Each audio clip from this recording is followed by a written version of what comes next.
أعوذ بالله من الشيطان الرجيم بسم الله الرحمن الرحيم ولقد آتينا داود وسليمان علما وقال الحمد لله الذي فضلنا على كثير من عباده المؤمنين সবাই বলেন আল্লাহু আকবার। আমি আপনাদের সামনে মহাগ্রন্থ কোরআনুল কারীমের সূরাতুন নামলের 15 নম্বর আয়াতে কারিমা তেলাওয়াত করেছি। আল্লাহ পাক বলেন ওয়ালাকাদ আতাইনা দাউদ ওয়া সুলাইমানা ইলমা, আমি দাউদ এবং সুলাইমানকে জ্ঞান দান করেছিলাম এবং এই জ্ঞান পাওয়ার পর তারা আমার শুকরিয়া আদায় করেছে। আর তারা বলেছে আল্লাহ তুমি আমাদেরকে অনেক মুমিনদের ভিতরে শ্রেষ্ঠত্ব দান করেছো। ভাইরা আমার, এখানে আল্লাহ দুইজন নবীর কথা উল্লেখ করলেন, একজনের নাম দাউদ আর তার পুত্র সুলাইমান। আল্লাহ বলছে আমি আমার পক্ষ থেকে তাদেরকে ইলম দান করেছিলাম, জ্ঞান দান করেছিলাম। জোরে কন্যা সুবহানাল্লাহ। আমাদেরকেও আল্লাহ পাক কম বেশি জ্ঞান দিয়েছেন না দেন নাই? কিয়ামতের দিন আল্লাহ রাব্বুল আলামিন তার বান্দাদেরকে 5টা প্রশ্ন করবে। এর ভিতরে অন্যতম একটা প্রশ্ন, বান্দা আমি যে তোমাকে জ্ঞান দিয়েছিলাম এই জ্ঞানটা তুমি কিভাবে কাজে লাগিয়েছো, এই প্রশ্ন আল্লাহ পাক করবেন। ভাইরা আমার, এই জ্ঞান আমরা ভালো কাজেও লাগাই, আবার অনেক মানুষ আছে এই জ্ঞান খারাপ কাজেও। এই যে আমার আল আমিন সাইফি ভাই জ্ঞান অর্জন করে নিজে কোরআনের জ্ঞান অর্জন করেছেন, কোরআনের প্রতিষ্ঠান খুলেছেন। অনেকে জ্ঞান অর্জন করার পর তিনিও এরকম, যারা ডাক্তার হয় তারা অনেক সময় মেডিকেল কলেজ তারা খোলার জন্য চেষ্টা করে। ভাইরা আমার, আবার অনেকে জ্ঞান অর্জন করার পর ভাইয়ের জমি, বোনের জমি, গ্রামের জমি জাল দলিল করে লিখে নেয়। আছে না নাই? আমরা জ্ঞানটা কি কাজে লাগাবো? সবাই কথা বলেন, কি কাজে লাগাবো? আল্লাহ তৌফিক দান করুন, সবাই বলেন আমিন। ভাইরা আমার, আল্লাহ পাক বলেন আমি দাউদ এবং সুলাইমানকে জ্ঞান দান করেছিলাম। দাউদও ছিলেন নবী, দাউদের পুত্র সুলাইমানও ছিলেন নবী। আমাদের এখন দেখা যায় বাপু চোর, ছেলে তার চাইতে ডবল চোর। কি বলেন ঠিক কিনা? সেই দাউদ আলাইহিস সালাতু ওয়াস সালাম তিনি শুধু নবী ছিলেন না, তিনি ছিলেন একটা দেশের প্রেসিডেন্ট। আস্তে করে বলেন সুবহানাল্লাহ। তো দাউদ আলাইহিস সালাতু ওয়াস সালাম যখন দেশের প্রেসিডেন্ট, উনার মনে মনে চিন্তা হলো আল্লাহ, বয়স শেষ পর্যায়ে উনার মনে মনে চিন্তা হলো আল্লাহ আমি যখন মারা যাব আমার এই রাষ্ট্রের নেতৃত্ব কে দিবে? আল্লাহ যদি আমি জানতে পারতাম আমার কলিজাটা শান্ত হতো।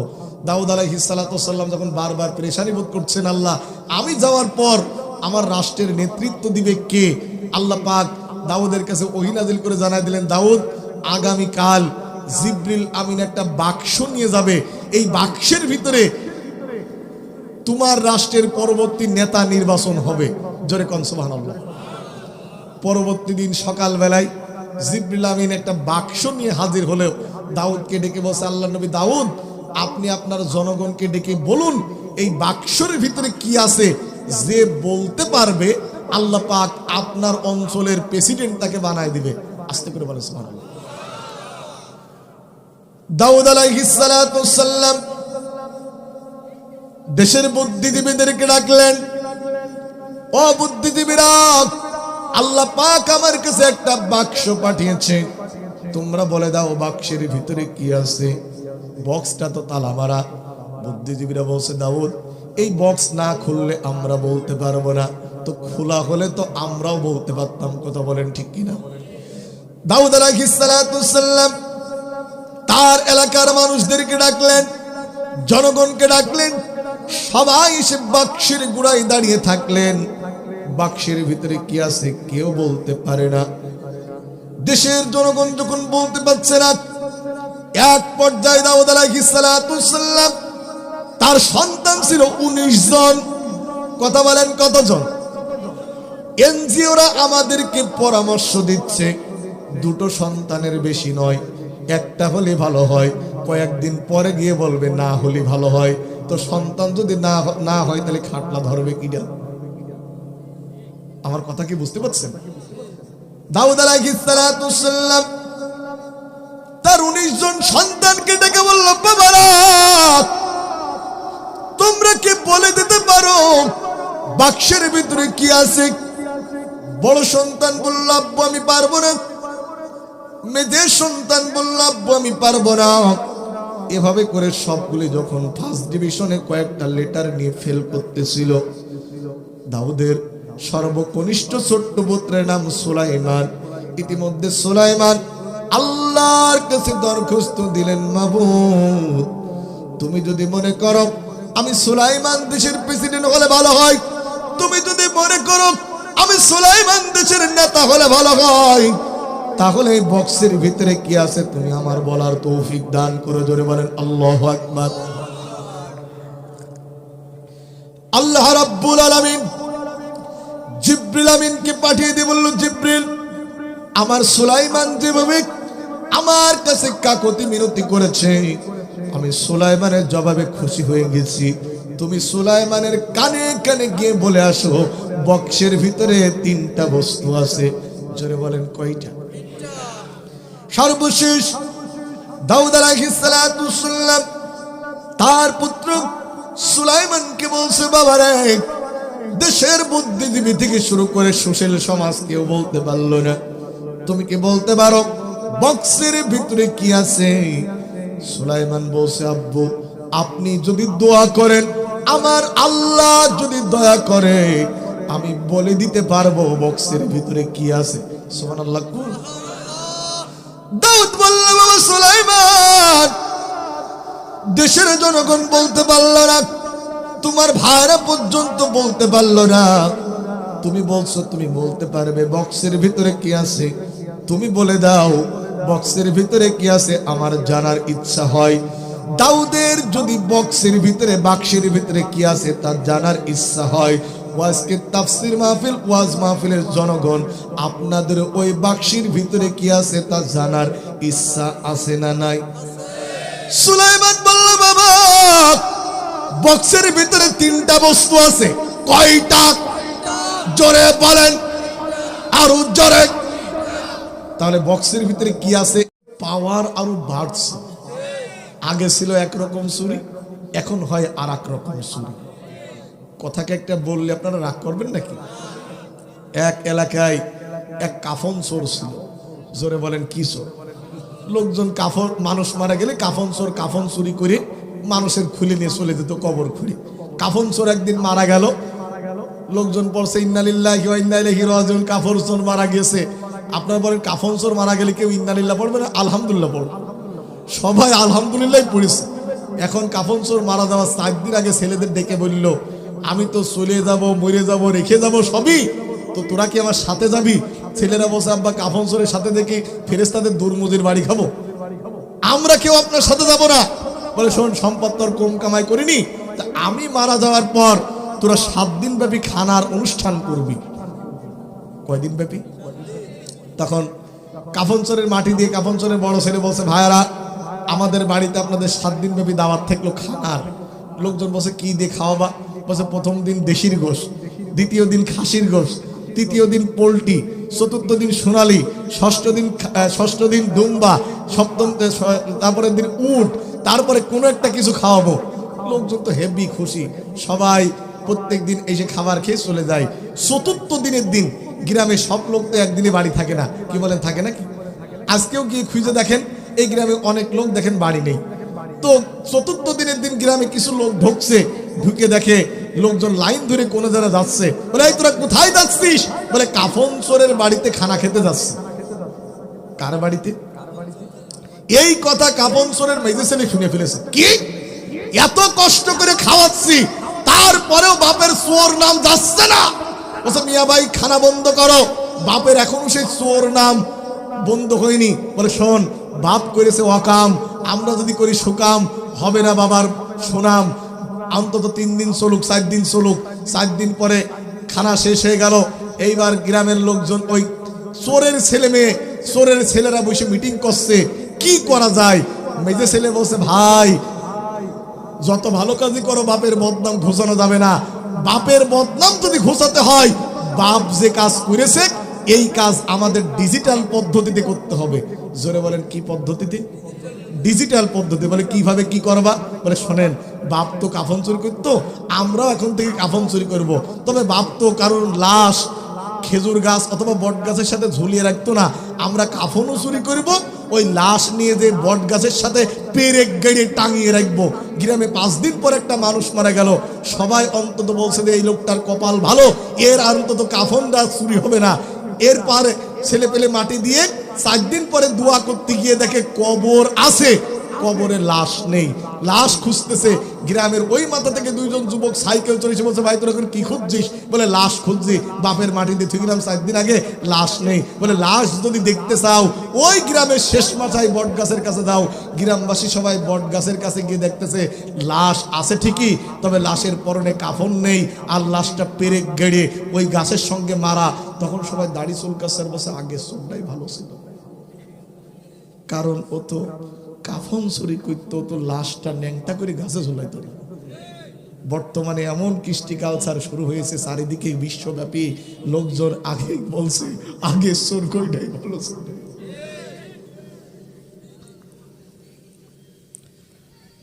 খারাপ লাগতেছে আপনাদের? ভাইরা আমার, আসুন আমরা কোরআনে প্রবেশ করে একটু জিকির করে লা ইলাহা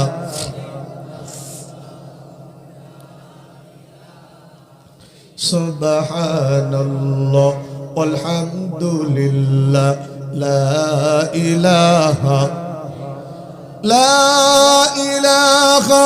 ইল্লাল্লাহ মুহাম্মাদুর রাসূলুল্লাহ। আমার ভারত, আল্লাহ রাব্বুল আলামিন সবচাইতে কম বয়সী নবী সুলাইমানকে আল্লাহ পাক নবুয়ত দান করেছিলেন। অতুলীয় সাম্রাজ্য আল্লাহ পাক সুলাইমানকে দিয়ে দিয়েছিলেন। সুলাইমানের মতো এত বড় সাম্রাজ্য আল্লাহ পাক আর কোন মানুষকে দেয়নি। জোরে বলেন আল্লাহু আকবার। তারপরেও তার মনের ভিতরে বিন্দু মাত্র কোনো অহংকার, আরেকটু জোরে বলেন, বিন্দু মাত্র কোনো অহংকার। সুলাইমানকে আল্লাহ পাক অতুলনীয় রাজত্ব দান করেছিলেন। পিপিলিকার ভাষা বোঝার ক্ষমতা আল্লাহ পাক সুলাইমানকে দিয়েছিলেন। তামাকে তরল বানাবার ক্ষমতা আল্লাহ পাক সুলাইমানকে দিয়ে দিয়েছিলেন। একটা বিশাল সিংহাসন আল্লাহ পাক সুলাইমানকে দান করেছিলেন। আল্লাহ পাক বলেন, ওয়া হুশিরা লিসুলাইমানা জুনুদুহু ওয়া মিনাল জিন্নি ওয়াল ইনসি ওয়াত তয়রি ফাহুম ইউজাউন। জোরে বলেন আল্লাহু আকবার। আল্লাহ পাক বলেন, আমি সুলাইমানকে এক বিশাল সৈন্য বাহিনী দান করেছিলাম। সুলাইমানের সৈন্য ছিল 3 প্রকার। জোরে বলেন কয় প্রকার? সুলাইমানের ছিল নৌবাহিনী, সুলাইমানের ছিল বিমান বাহিনী, সুলাইমানের ছিল পদাতিক বাহিনী। সুলাইমানের পক্ষে মানুষেরা জমিনের উপরে যুদ্ধ করত, জিনরা সুলাইমানের পক্ষে নৌপথে যুদ্ধ করত, আর পাখিরা সুলাইমানের পক্ষে আকাশ পথে যুদ্ধ করত। জোরে বলেন আল্লাহু আকবার। পাখিরা যে যুদ্ধ করেছে এমন খবর কি আপনাদের জানা আছে? আলাম তারা কাইফা ফাআলা রাব্বুকা বিআসহাবিল ফিল আলাম ইয়াজআল কাইদাহুম ফি তাদলিল ওয়া আরসালা আলাইহিম তায়রান আবাবিল। আওয়াজ করে বলেন আল্লাহু আকবার। আমার ভারত, নবী সুলাইমান আলাইহিস সালাতু সাল্লাম একটা গুরুত্বপূর্ণ দিবসে, যেমন আমাদের দেশে কিছু গুরুত্বপূর্ণ দিবস জোরে বলেন আছে না নাই? 21শে ফেব্রুয়ারি, 16ই ডিসেম্বর, 26শে মার্চ, এইরকম একটা গুরুত্বপূর্ণ কিছু দিবস আমাদের দেশে আছে। সুলাইমান তারও কিছু গুরুত্বপূর্ণ একটা দিবসে তিনি লক্ষ্য করলেন সবাই এখানে উপস্থিত, কিন্তু তার গোয়েন্দা বিভাগের হেড, গোয়েন্দা অফিসারের হেড উনি ওখানে নাই।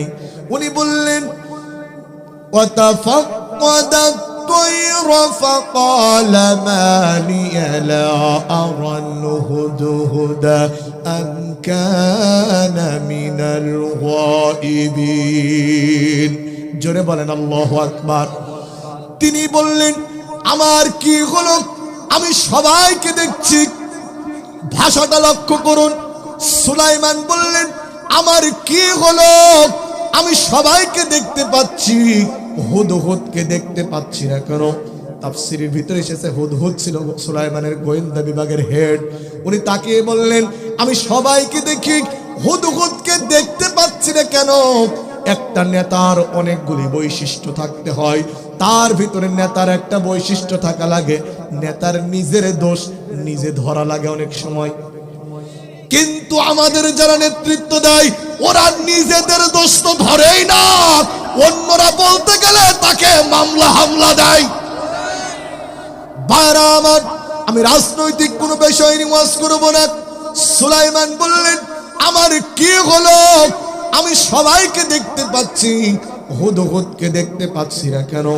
তিনি সঙ্গে সঙ্গে একটা আইন চালু করলেন, লাউ আযিবান্নাহু আযাবান শাদীদান আও লাআন্না গযবাহু আও লায়াতিয়ান্নি বিসুলতানিন মুবিন।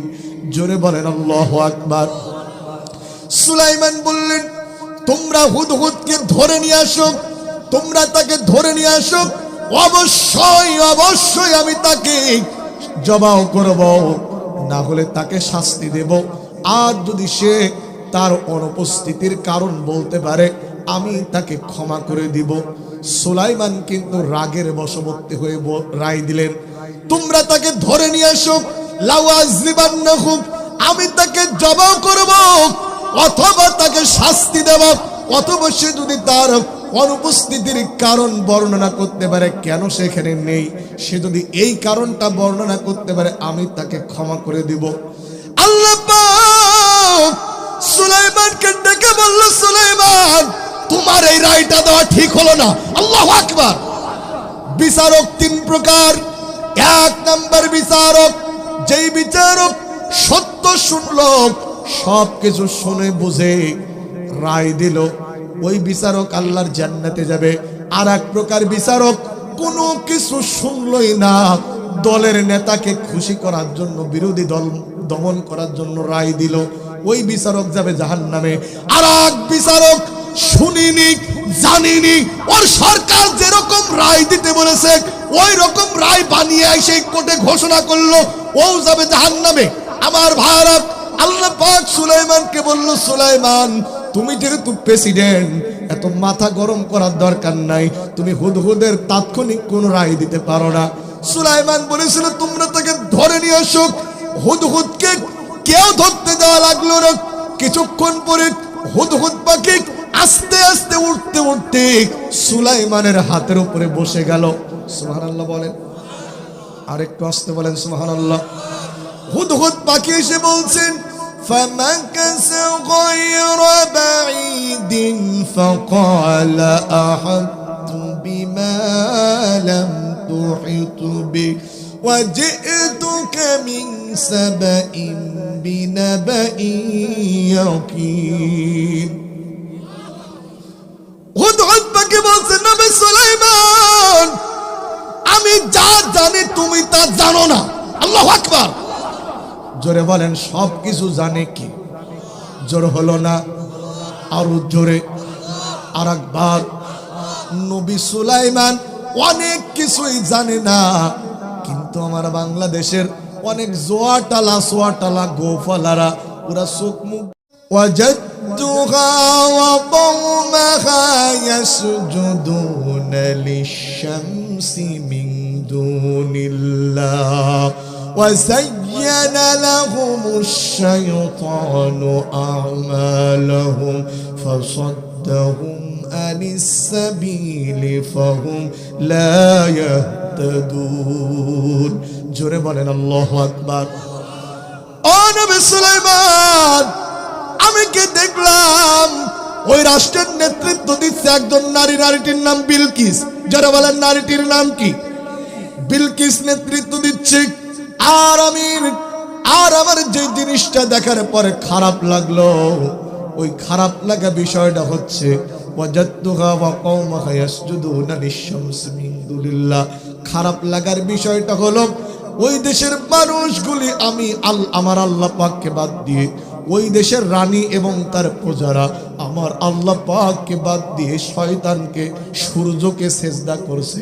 জোরে বলেন নাউজুবিল্লাহ। আমার খারাপ লাগতেছে ওই দেশের রানী এবং তার জনগণ আল্লাহ পাককে বাদ দিয়ে সূর্যকে সেজদা করছে। আপনারা বলেন তো সেজদা হবে কার? নামাজ পড়ব কার জন্য? কুল ইন্না সালাতি ওয়া নুসুকি ওয়া মাহইয়ায়া ওয়া মামাতি লিল্লাহি রাব্বিল আলামিন। নিশ্চয় আমার নামাজ, আমার কুরবানি, আমার বেঁচে থাকা, আমার মরে যাওয়া, এক আঙ্গুল আকাশের দিকে উঁচু করে বলেন হবে কার জন্য? আমার সমস্ত ইবাদত, জোরে বলেন হবে কার জন্য? আমরা সবাই বলেন গোলাম কার? ইয়াকা না'বুদু ওয়া ইয়াকা নাস্তাঈন। আল্লাহ আমরা তোমার গোলামি করি, তোমার কাছে সাহায্য চাই। আমরা সবাই বলেন মালিক না গোলাম? ইবাদত করব কার? ইয়া আইয়ুহান নাসু উবুদু রাব্বাকুমুল্লাযী খালাকাকুম ওয়াল্লাযীনা মিন ক্বাবলিকুম লাআল্লাকুম তাত্তাকুন। হে মানব সকল, গোলামি করো, দাসত্ব করো সে আল্লাহর যিনি তোমাকে সৃষ্টি করেছেন। ওয়ামা খালাকতুল জিন্না ওয়াল ইনসা ইল্লা লিয়াবুদুন। মহান আল্লাহ পাক বলেন আমি মানুষ এবং জিন জাতিকে সৃষ্টি করেছি। এই মানুষ এবং জিন একমাত্র শুধুমাত্র গোলামি করবে কার? সেজদা দেব কাকে? সবাই একসঙ্গে বলেন সেজদা দেব কাকে? এই সেজদা অনেক মানুষ আছে দরগায় দেয়, দুর্গায় দেয়, আবার এই সেজদা অনেক মানুষ আছে পীর সাহেবের পায়েও দেয়। যদি কেউ পীরকে সেজদা দেয়, যদি কেউ পীরকে সেজদা দেয়, যে সেজদা দিল ও তো কাফের, যাকে সেজদা করলো ওটাও জোরে বলেন কি? বিশ্বনবী পাহাড়ি অঞ্চল দিয়ে চলে যাচ্ছিলেন, একটা জঙ্গলি উট বিশ্বনবীর পায়ের উপরে সেজদায় পড়ে গেল। সাহাবীরা বললেন হুজুর, উটের কি সৌভাগ্য, সে আপনাকে সেজদা দিয়ে ধন্য হলো। আপনি যদি আমাদেরকে অর্ডার করতেন আমরাও আপনাকে সেজদা করে ধন্য হতাম। হুজুর বলেন মানুষ মানুষকে সেজদা করা হারাম। যদি মানুষ মানুষকে সেজদা করার পারমিশন দিতাম, দুনিয়ার সমস্ত নারীদেরকে বলতাম তারা যেন তাদের স্বামীকে সেজদা দেয়। মানুষ মানুষকে সেজদা করা হারাম। তা দেশি পীর হোক আর বিদেশি পীর হোক, খুচরা পীর হোক আর পাইকারি পীর হোক, কোন পীরের দরবারে মুসলমানের মাথা নত হতে পারে না।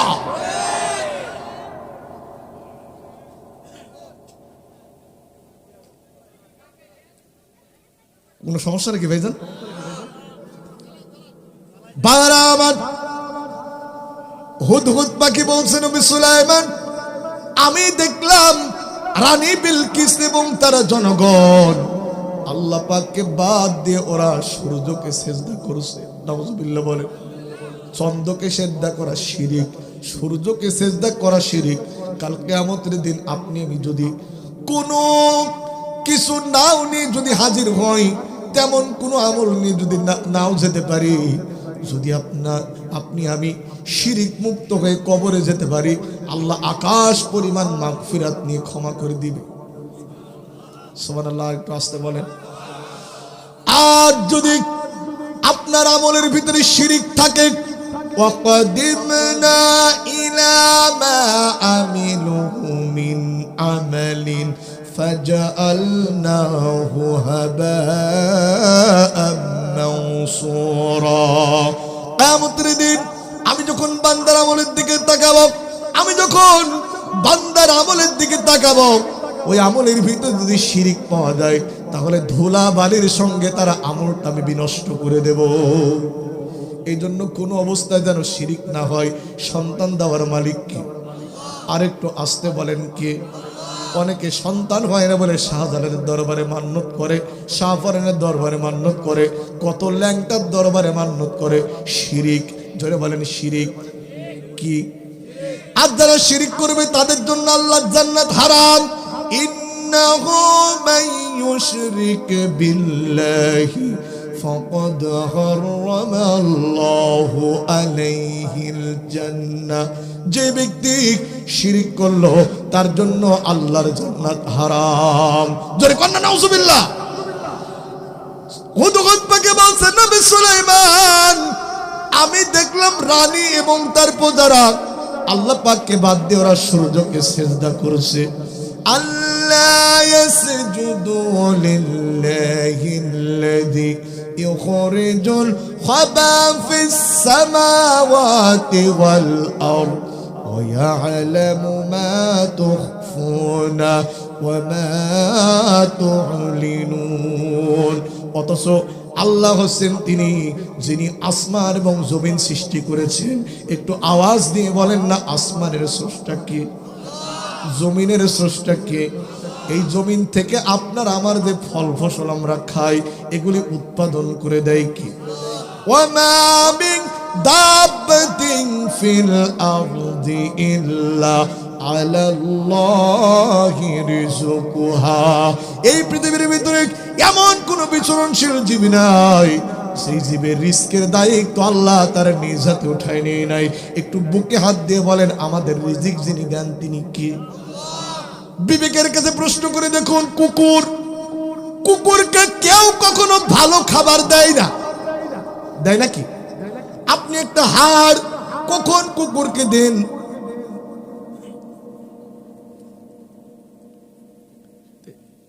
গাছটা জমিয়ে নেবো তো সে পথে যেতে দেবেন তো?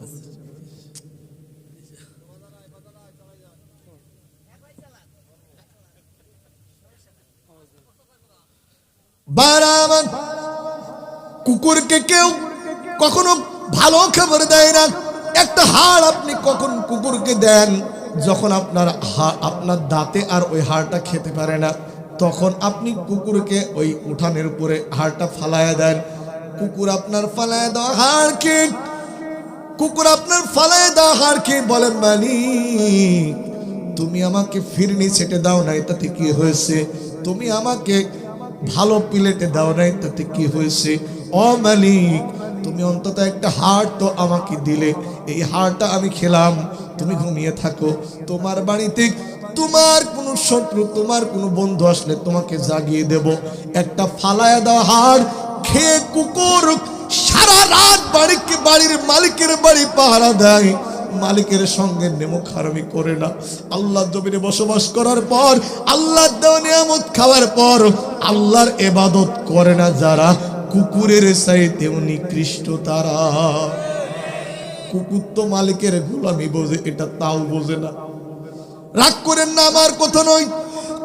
আল্লাহ পাক বলেন, ওয়ালাকাদ জারা'না লিজাহান্নামা কাসীরাম মিনাল জিন্নি ওয়াল ইনস লাহুম কুলুবুন লা ইয়াফকাহুনা বিহা ওয়া লাহুম আয়ুনুন লা ইউবসিরুনা বিহা ওয়া লাহুম আযানুন লা ইয়াসমাউনা বিহা উলাইকা কাল আনআম বাল হুম আযাল ওয়া উলাইকা হুমুল গাফিলুন।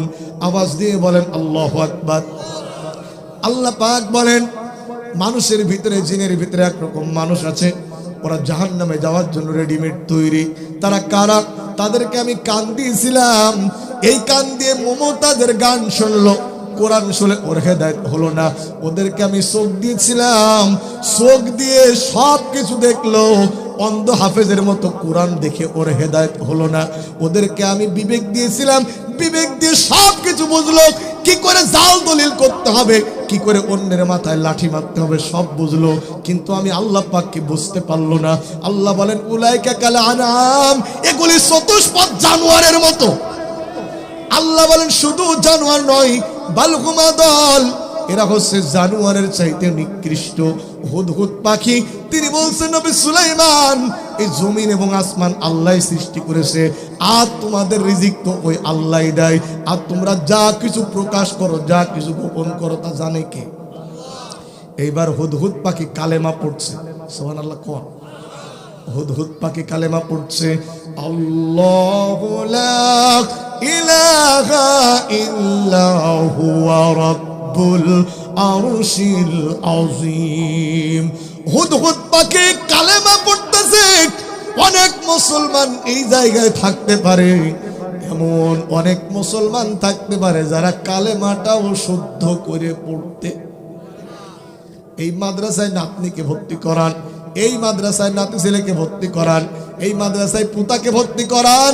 আপনি যদি চেষ্টা করে কবরে যেতে পারেন, কাল কিয়ামতের দিন আপনার প্রচেষ্টায় যদি আপনার নাতি ছেলে নাতনি আলেম আলেমা হয়, ওটাই আপনার নাজাতের জন্য ওসিলা হয়ে যেতে পারে। আপনাদের খারাপ লাগতেছে নাকি? হুদহুদ পাখি কালেমা পড়তেছে, আমরা অনেক মানুষ আছে কালেমাটাও ভালো করে পড়তে পারি না। জীবনে কোনোদিন তবলিগে গেলাম না, চরমনায় গেলাম না, জামাত ইসলামের সাথে থাকলাম না, জীবনে কোনোদিন আমরা কোনো ইসলামী দলের সাথে থাকলাম না। আবার আমাদের ভাবটা কি, বলে হুজুর আপনি বলছেন কালেমা পড়তে জানি না, আপনি জানেন কত মৌতখানার দাওয়াত খালাম? আপনাদেরকে মানুষ মারা গেলে খানা হয়?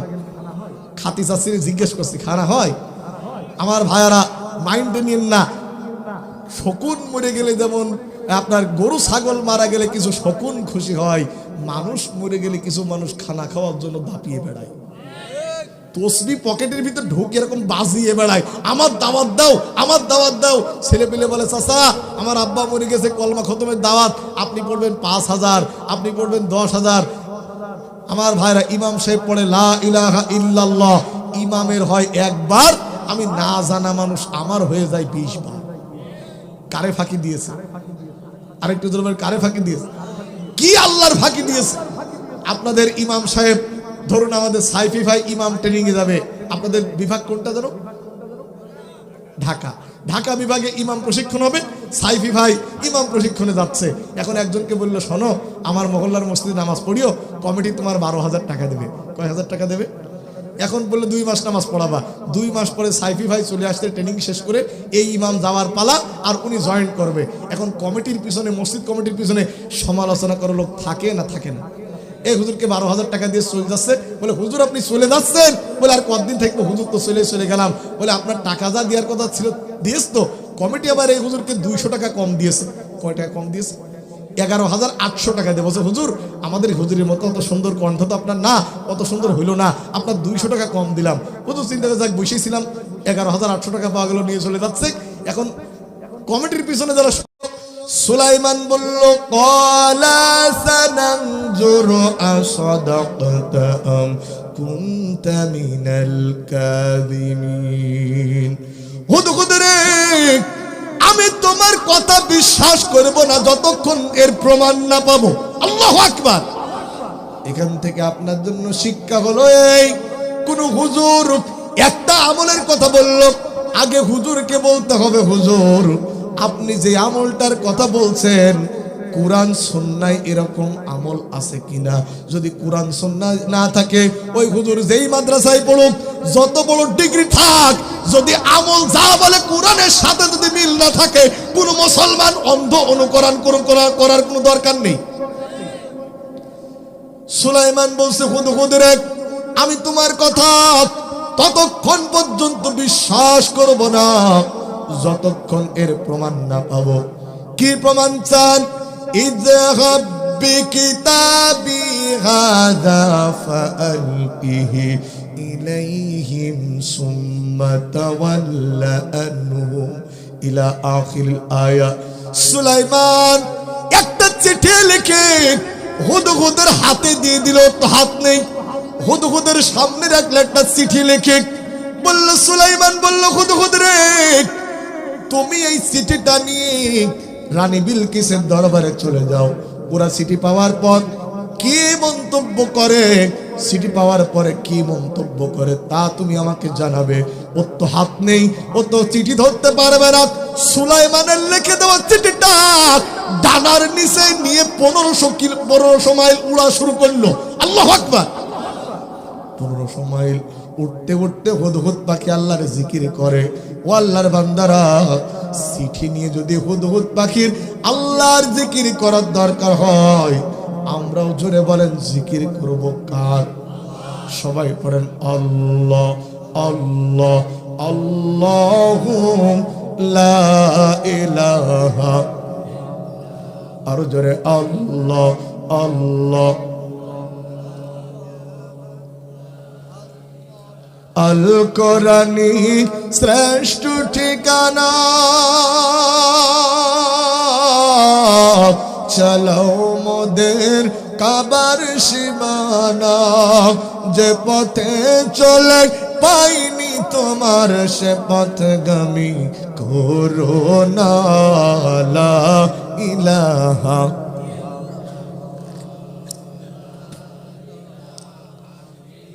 লা ইলাহা ইল্লাল্লাহু মুহাম্মাদুর রাসূলুল্লাহ।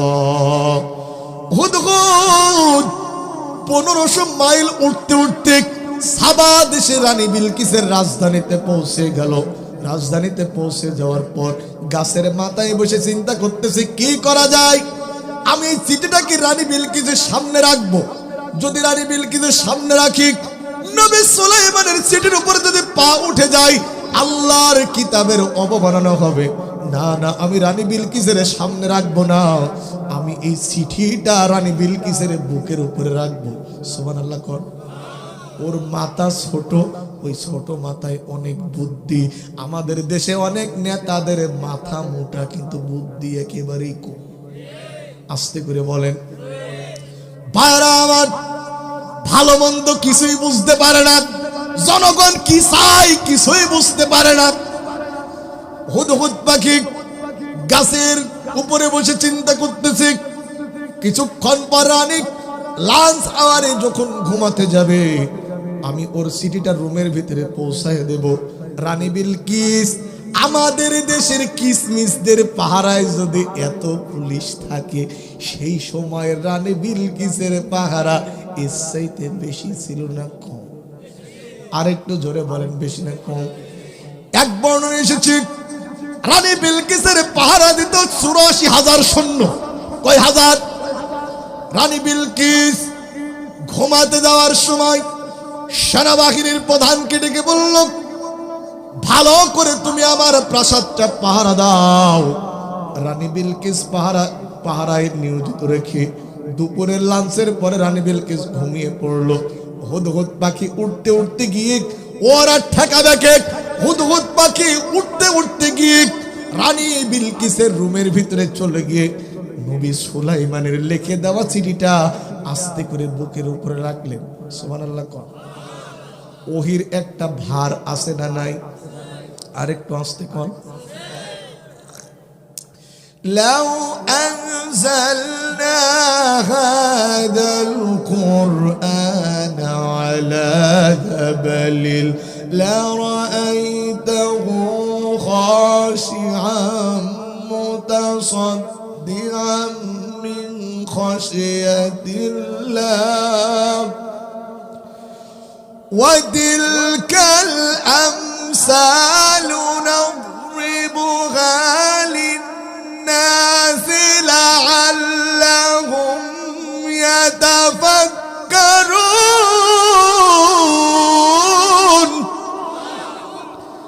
আল্লাহ বলেন, আমি যদি কোরআন পাহাড়ের উপরে নাজিল করতাম, তাহলে তোমরা দেখতে পাহাড় এর প্রভাবে ভীত সন্ত্রস্ত দেখে যেত।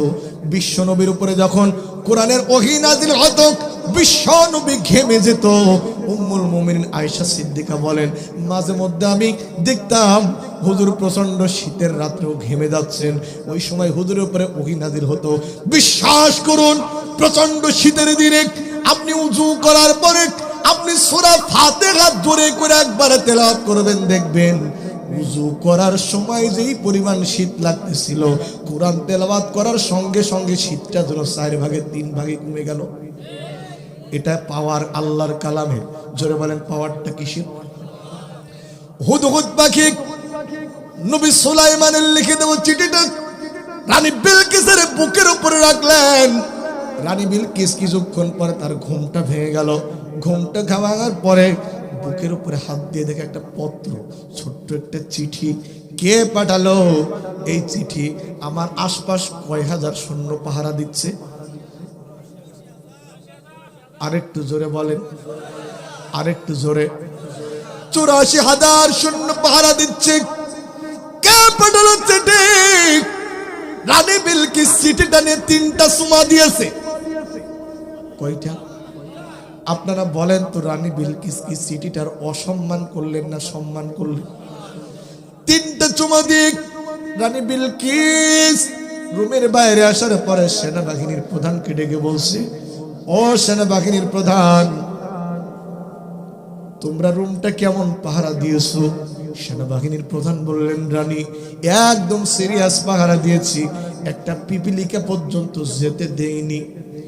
রানী বিলকিস বলছে, তাই নাকি? পিপিলিকা যদি না যেতে দাও, এত বড় সিটি কি করে ভিতরে গেল? আল্লাহু আকবার। রানী বিলকিস সিটি পাওয়ার পরে তার গায়ে কাঁপন ধরা শুরু হয়েছে। চিঠি পাওয়ার পরে তার গায়ে কাঁপন ধরা শুরু হয়েছে। কেন কাঁপন ধরেছে? আমার 84,000 সৈন্যকে ভেদ করে যে আমার রুমের ভিতরে চিঠি পাঠাতে পারে, না জানি আমার প্রাণ পাখি তার নেওয়ার ক্ষমতা আছে।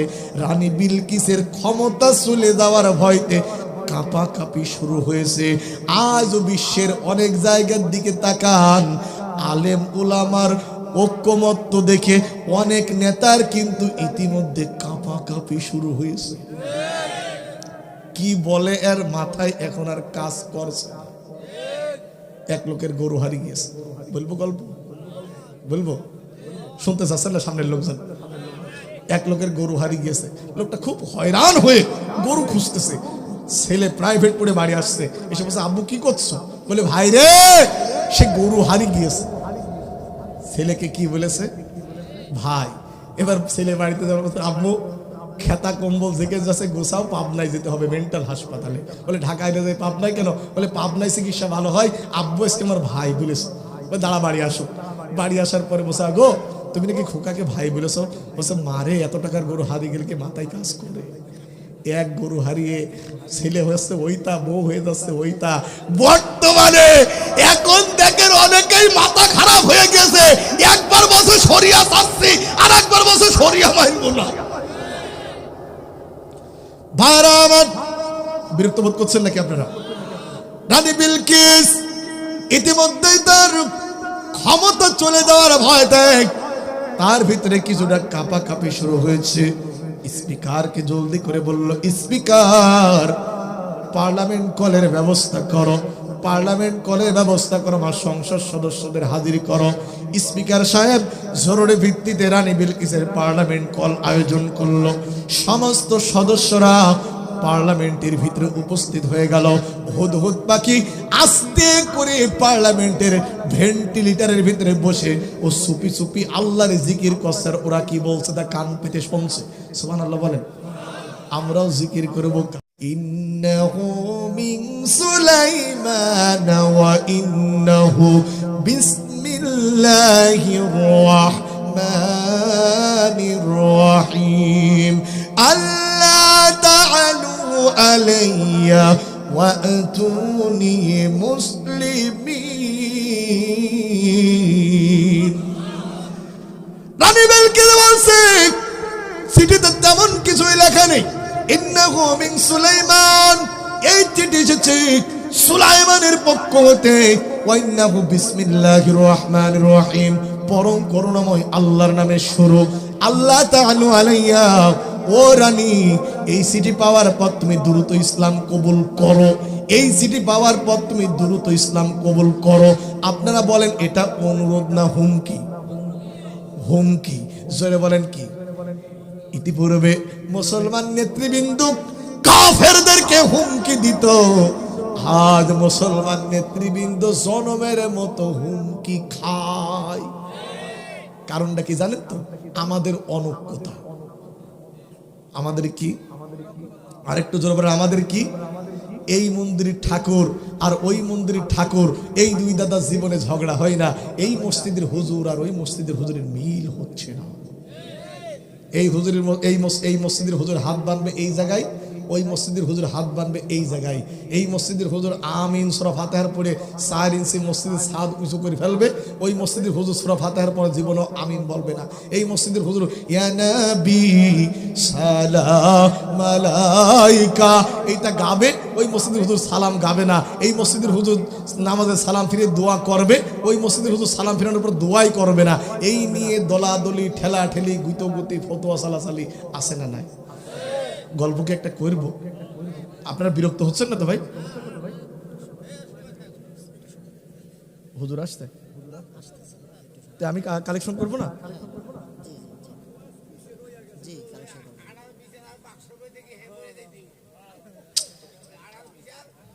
এখন কয়টা বাজে? 10:15।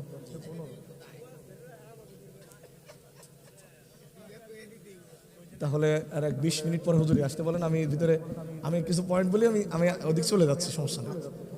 ভাইজান, আসলে লোকাল গাড়ি চললে খুব বিপদ হয়, কারণ ওই গাড়ি স্ট্যান্ডে তো জাতি পারে না, আর একটা পিছনে ধাক্কা মারে, বলে আর কতক্ষণ। ভাইরা আমার, আমি আসলে যে কথাগুলি বলতে চাচ্ছি সেটা হচ্ছে, ভাই বললে যে প্রায় 2 ঘন্টার মতো আলোচনা টেনে নিয়ে যাবেন। তা আসলে আমাকে তো যে কথা বলছে 1 ঘন্টা 15 মিনিট হচ্ছে, এখনো 45 মিনিটে বাকি আছে। এখন বলছে যে ওনারা যেহেতু আয়োজক, তো ওনারা আমরা মৌলিক কিছু আলোচনা এখান থেকে নিয়ে তারপরে আমি 2-1টা পয়েন্টের দিকে যাই, ওনাদের কাঙ্ক্ষিত সেই কালেকশনের দিকে আমি এগিয়ে যাচ্ছি। একটু মহব্বতে জিকির করেন লা ইলাহা, আরো জোরে লা ইলাহা, লা ইলাহা ইল্লাল্লাহু মুহাম্মাদুর রাসূলুল্লাহ সাল্লাল্লাহু। এবার রানী বিলকিস বলছে, ক্বালাত ইয়া আইয়ুহাল মালাউ আফতুনি ফি আমরি মা কুনতু কাতিআতান আমরান হাত্তা তাশহাদুন। ও আমার পার্লামেন্ট, আমি যে গল্প বলতেছিলাম গল্পটা থাক, আমি শুধু আয়াতটার দিকে এবার ইন্ডিকেট করছি। রানী বিলকিস বলছে, হে আমার নেতৃবৃন্দ, ক্বালাত ইয়া আইয়ুহাল মালাউ আফতুনি, তোমরা আমাকে বলো আমি কি করতে পারি। এবার অন্যান্য তার নেতারা বলল, রানী ক্বালু নাহনু উলু কুওয়াতি ওয়া উলু বাসিন শাদীদ, নেত্রী আমরা খুব শক্তিশালী, আমাদের ক্ষমতার দাপট আছে, আমাদের সাপোর্ট আছে, আমাদের পাওয়ার আছে। রানী বিলকিস বললেন, শোনো, ক্বালাত ইন্নাল মুলুকা ইজা দাখালু ক্বরিয়াতান আফসাদুহা ওয়া জাআলু ইজ্জাতা আহলিহা আযিল্লা ওয়া কাযালিকা ইয়াফআলুন। সবকিছু শক্তি দিয়ে বুঝো না, কারণ কোন জনপদের ভিতরে যদি কোনো রাজা বাদশা প্রবেশ করে, ওই এলাকার সম্মানিত লোকদেরকে তারা বেইজ্জত করে, আমরা শক্তিতে যাব না। ওয়া ইন্নী মুরসিলাতুন ইলাইহিম বিহাদিয়াতিন, আমি তাকে হাদিয়া দিয়ে চেক করব। আল্লাহু আকবার বলুন। আমি তাকে হাদিয়া দিয়ে চেক করব। কি হাদিয়া? শোনো, তুমি আমার স্বরাষ্ট্রমন্ত্রী, তুমি নিয়ে যাও 10 কেজি সোনা, তুমি পররাষ্ট্রমন্ত্রী, তুমি নিয়ে যাবে 15 কেজি রূপো, তুমি নিয়ে যাবে 4টে হীরা, তুমি নিয়ে যাবে কিছু টাকা, গিয়ে সুলাইমানের দরবারে গিয়ে জমা দাও। যদি আমার টাকা পয়সা দিয়ে পাওয়ার পর যদি চুপ করে যায়, তাহলে তোমরা বুঝবা এটা সাধারণ নেতা, কোনো নবী না। আর যদি টাকা দেওয়ার পরেও সে কথা বলে, তাহলে তোমরা বুঝো নিও আল্লাহর নবী সে। কারণ এই দুনিয়ার সাধারণ মানুষদেরকে টাকা দিয়ে ম্যানেজ করা যায়, টাকা দিয়ে যা ইচ্ছা তাই করা যায়, কিন্তু আল্লাহর নবীদের টাকা দিয়ে কিনা যায় না। নবীর উত্তরসূরি হক্কানি আলেমদেরকেও টাকা দিয়ে কাজ করা যায় না। স্বরাষ্ট্রমন্ত্রী, পররাষ্ট্রমন্ত্রী আর অন্যান্য মন্ত্রীরা চলে গেল, কারোর হাতে 10 কেজি সোনা, কারোর হাতে 5 কেজি রূপো, কারোর হাতে 15 কেজি এইরকম মূল্যবান ধাতব্য পদার্থ, ইয়াকুত, জমজম ইত্যাদি, এই সমস্ত জিনিসগুলি নিয়ে তারা চলে গিয়ে দেখে সর্বনাশ।